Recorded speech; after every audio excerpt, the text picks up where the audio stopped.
Vocabulary buildup करने के लिए तो मैंने जैसे कहा था कि reading, you have to read more, you have to listen to English speakers more. तो फिर वहां से आप नए नए वर्ड सुनेंगे या पढ़ेंगे, और उनको आपका एक काम तो जरूर ये करना है कि थोड़ा सा डिक्शनरी के साथ दोस्ती जो है वो बढ़ाना पड़ेगा। You have to look up the word, you have to write, see how to use it, क्योंकि डिक्शनरी में सेंटेंसेस में भी वो यूज सिखा देते हैं। और आजकल हम लोगों के लिए क्यों इजी हो गया है, because we have all these e dictionaries and stuff. Pronunciation dictionary है, तो मैं हमेशा हमारे जो मेरे स्टूडेंट्स हैं उनको मैं हमेशा सजेस्ट करती हूँ कि जो कैम्ब्रिज का प्रोनाउंसिएशन डिक्शनरी है, I find it very useful actually। तो उसमें जाके you can just go to that particular site and then you can check up जो भी आपका word जहाँ पे आपको problem हो रहा है, you can just type that word, उस word का pronunciation you can actually play it ना, उसमें क्लिक करके आप उसको सुन सकते हैं। तो pronunciation जो है वो problem वहाँ से ठीक हो जाता है।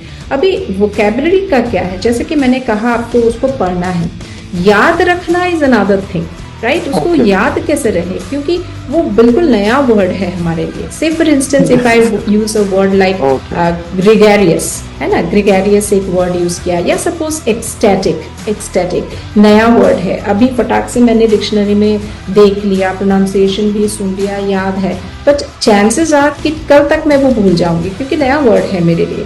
तो आपको क्या करना है, एक स्पेस्ड रिपीटिशन सिस्टम अपनाना है, SRS जिसे हम बोलते हैं। मतलब आपको ना एक नोटबुक तो रख ही देना है जिसमें आपको वो जो वर्ड है उसका मीनिंग प्लस उसका सेंटेंस ये सारा कुछ लिख के उसमें रख देना है। हो सके तो ना उसमें सिनोनिम्स भी जोड़ दीजिए कि ऐसा ही word, ecstatic, elated, happy, joyful, कितना भी आपको वर्ड आ रहा है, डिक्शनरी में भी होता है काफी बार, उनको भी नोट डाउन कर दीजिए। देखिए कितना आपका जो है वर्ड का जो परिसर है वो बड़ा होता जा रहा है। From one single word you get to know so many words. लेकिन it is not enough to just write it down and then close the notebook and forget about it. आपको स्पेस्ड रिपीटिशन सिस्टम करना है कि आज अगर मैंने लिखा है तो कल फिर से खोल के ना, अगर 5 वर्ड्स मैंने लिख लिए हैं तो फिर से उसको देखना है, 2-3 दिन बाद फिर से उसको देखना है।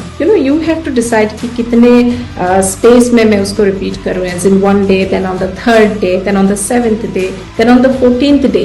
हो सकता है 14th डे तक जाने की जरूरत ही नहीं है, उससे पहले ही आप इतना बार उसको रिपीट कर चुके होंगे कि आपको वो वर्ड जो है याद आ जाएगा। मेरे लिए क्या काम करता है ज्यादा, उसको ना एक इमेजिन करना, to imagine that word, right.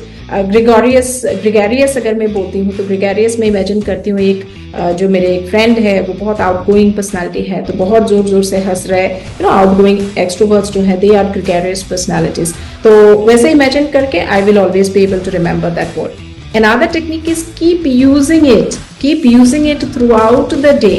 आज मैंने सीख लिया ecstatic, तो just keep using it। Lunch बहुत अच्छा बनाया वाइफ ने सपोज ना, so thank you so much, I'm ecstatic, such a wonderful lunch you have cooked today। उसको यूज कीजिए in your everyday life। तो फिर these are very आसान टेक्निक्स जो है ना which will help you to remember those words, also not forget, and of course you have it to make it a point कि everyday words जोड़े, है ना, तो पढ़ना है, सुनना है, उस नोटबुक में ऐड करना है, तभी जाके ये होगा। तो एक एक्टिव आपके तरफ से एक एफर्ट तो होना ही है, but I think it is very much doable, आप कर सकते हैं इस चीज।